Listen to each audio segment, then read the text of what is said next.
Kalau suatu hari, tahu dan tempe yang biasa kita makan jadi makin kecil, mungkin masalahnya bukan di penjualnya, tapi karena rupiah kita sedang melemah. Dilansir dari BBC News, Joko Wiyatno, perajin tahu di Semarang, mulai merasa usahanya semakin terimpit.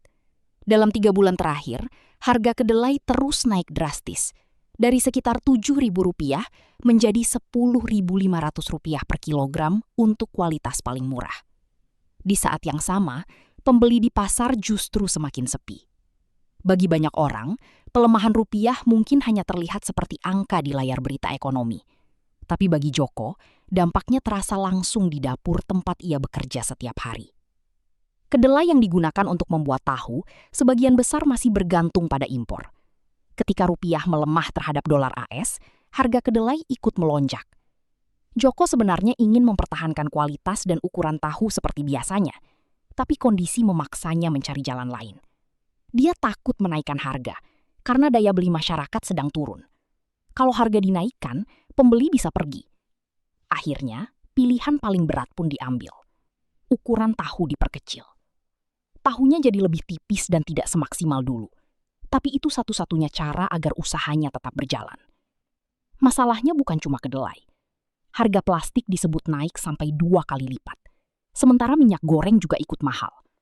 Biaya produksi terus naik, sedangkan penghasilan belum tentu bertambah.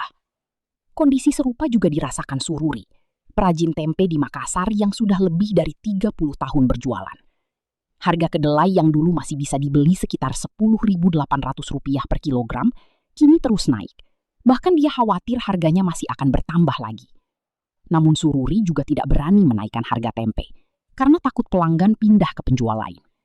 Akhirnya, seperti Joko, dia juga mulai mengecilkan ukuran tempe yang dijualnya.